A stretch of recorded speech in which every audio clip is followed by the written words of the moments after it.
అసలు వివరించలేకుండా గజిబిజిగా చూసారు. అదొక కేకారణ్యం మాదిరి ఉంటుందన్నమాట. ఇంకా ఇది అని చెప్పలేం, ఫలానా అని చెప్పలేం. అధిక భాగం ఒక 3 వంతులు జంతువుల నుండి వచ్చేసిందయితే భయాలు కావచ్చు, ఇంకా రకరకాలైనటువంటి ఏదో అక్కడ ఆ జంతువులకుండే ఆ చేష్టలు ఏవి ఉన్నాయో అవన్నీ కూడా 3 వంతులు ఉన్నాయి ఇప్పుడు మనలో. ప్రతి దానికి భయపడిపోవటం, ఉలిక్కిపడటం, ఇదంతా జంతు పశు చర్య అన్నమాట ఇదంతా కూడా. అంటే ఒక్కొక్క కణాలు మోసుకుంటూ వస్తుందమ్మా. ఆ కణాలన్నీ అలా ఉన్నాయి,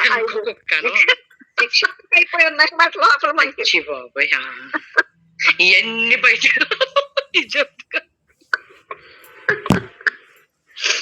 తక్కిన భాగం ఇంకో సగభాగం ఉంది. ఈ సగభాగం ఫలానా ఇది అని చెప్పలే ఉంటారు.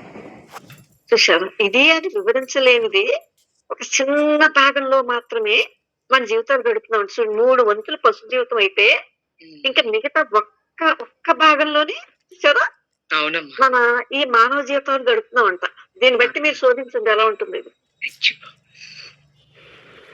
చూసారా, అంతకంటే ఇంకా ఏది మనం శోధించి చూడలేం. ఒక చెట్టుని కాని, ఒక పక్షిని కాని, ఒక జంతువుని కాని, ఒక చిన్న చీమను కాని మీరు గమనిస్తూ ఉంటే ఆ సున్నితత్వం మీరు వికసిస్తుంది. చూసారా, ఆ సున్నితత్వం వచ్చేసి ఈ పక్షి, ఈ పశువు, ఈ జంతువు, ఈ చీమ మీకు నామరూపాలు కోల్పోయిన ఒక దృష్టి వచ్చేస్తుంది మీకు. చూసారా, ఆ మీలో శక్తిని విడుదల చేస్తాను. శక్తి కాంతి ఇక్కడ మీకు అర్థమైందా? ఇదేమవుతుంది, ఒక చెట్టుని, ఒక పక్షిని, ఒక జంతువుని, ఒక చీమను మీరు గమనిస్తూ ఉంటే ఇది ఈ సున్నితత్వం మీలో వికసించడం మొదలు పెట్టేస్తుంది అన్నమాట. ఇది అలాగే మిమ్మల్ని గురించి మీరు ఎలా స్నానం చేస్తున్నారు, మీరు ఎలా నడుస్తున్నారు, ఎలా దుస్తులు ధరిస్తున్నారు అనేవి కూడా గమనించండి. అసలు కొంతమందికి స్పృహే ఉండదు.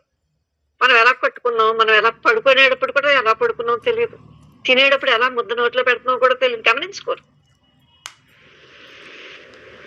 ఇది గమనించండి, మీకు మీరే ఎంతో ముఖ్యమో గమనించండి. ఈ విధంగా గమనిస్తే కనుక ప్రతి ఆలోచన, నాకేం ఎక్కర్లేదంటారు కొంతమంది, గాలికి విడిచిపెట్టేస్తారు దేహాన్ని. అదేదో వైరాగ్యం అనుకుంటారు. కానీ ఇదంతా మీరు గమనించండి, తెలుస్తుంది. అదొక ముద్దుతనమో లేకపోతే ఇంకోటి ఏమన్నాను. హలో హలో మాట్లాడనమ్మా. అమ్మా నేను శాంతనమ్మా. శాంతి ఏమి అక్కర్లేదని ఎప్పుడు అనుకుంటాం, ఏమి అందుబాటులో లేనప్పుడు అనుకుంటారమ్మా. అన్ని మళ్ళీ అందుబాటులో ఉన్నప్పుడు మళ్ళీ మామూలుగానే ఉంటుంది కదమ్మా. అవునా, అక్కర్లేదన్నప్పుడు అన్ని కావాలమ్మా నిజంగా కూడా. అవునా,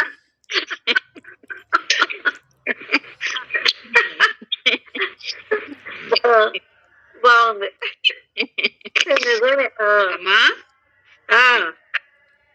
అమ్మా నువ్వు అన్నావు కదా, కొంతమంది వాళ్ళేంటో వాళ్ళు అస్సలు మీరు ఎలా తింటున్నారో, ఎలా కూర్చుంటున్నారో, ఏం చేస్తున్నారో గమనించుకోండి కదా.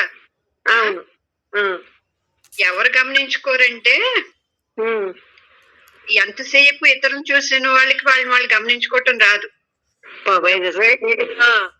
అసలు వీళ్ళంత డేంజర్ అసలు.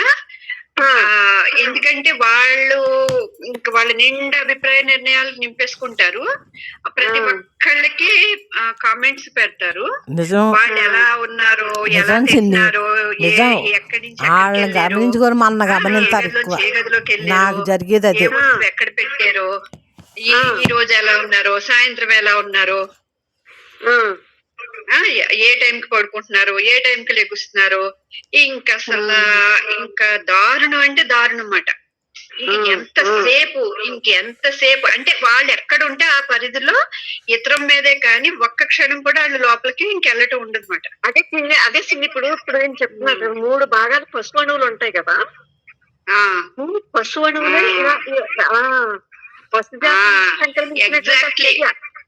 అదే ఉంటుంది అనమాట. అదే ఉంటుంది అంటే ఏమన్నాడు, ఇంకొక భాగమే మానవ జాతికి సంబంధించిన అణువులు ఉన్నాయి మనలో. అది కూడా పశువు చూడండి చోట్లకని కదా. అవును, బయట ఎలా తింటున్నాడో ఏం తింటున్నాడో పశువుకి తెలుసు. అందుకనే అన్నాడు బాబాయ్, అదే అనిపించింది. ఎన్ని కణాలు మోసుకొచ్చామని ఇప్పుడు ఇందాక అయ్యి బాబాయ్. ఇంకెంతసేపు ప్రతి చిన్న విషయం కూడా అవతలోడిది నోటెడే. ప్రతి చిన్న విషయం కూడా బయటకి ఎప్పుడు వెళ్ళారు, ఎప్పుడు వచ్చారు, వాళ్ళు ఎక్కడికి, వీళ్ళు ఎక్కడికి, వాళ్ళ ఇంట్లో ఏ పనులు చేస్తారా, వీళ్ళు ఏం పనులు చేస్తారు. ఇంకసలు ఎంత అంటే డల్ మైండ్. నిజంగా అమ్మా, నిజంగా ఒక డల్ మైండ్ ఉన్న పరిసరాల్లో అన్నిటికంటే ప్రమాదం అమ్మా. చాలా అప్రమత్తంగా ఎందుకంటే అక్కడ అదొక సాంగత్య దోషం ఉంటుంది, సాంగత్య దోషం ఉంటుంది. ముద్దు బారిపోయిన మెదడు అసలు వైబ్రేషనే తెలిసిపోతుందమ్మా. తెలుస్తుంది. ఒక చిన్న భాగం మాత్రమే మానవ జీవితాలు గడుపుతూ ఉంటారు. అందుకే నువ్వు ఏది శోధించి మన లోపలికి వెళ్దాం, మనం చూడట్లేదు అంటున్నాడు ఆయన. చెట్టుది అమ్మ మనని మనం చూసుకోవటం దగ్గర ఉన్నప్పుడు మన పనిని మనం ఏం మాట్లాడుతున్నాం, మనం అసలు మన ఇంట్లో వ్యక్తుల వంకే మనం పట్టించుకొని చూడం. వాళ్ళతో పని ఉంటే తప్ప వాళ్ళ వైపు చూడం, వాళ్ళతో మాట్లాడడం. అసలు ఎంతసేపు మన కదలికల పట్ల మనకి నిఘా ఎప్పుడైతే ఎక్కువైందో మనం మన ఇంట్లో కూడా ఒంటరిగా అయిపోతాం. అది అద్భుతంగా ఉంటుంది. ఒక పక్షిని, ఒక చెట్టుని, ఒక జంతువును, శివుని మీరు గమనిస్తూ ఉన్నట్లయితే ఒక సున్నితత్వం మీలోకి వస్తుంది అనమాట. చూసారా?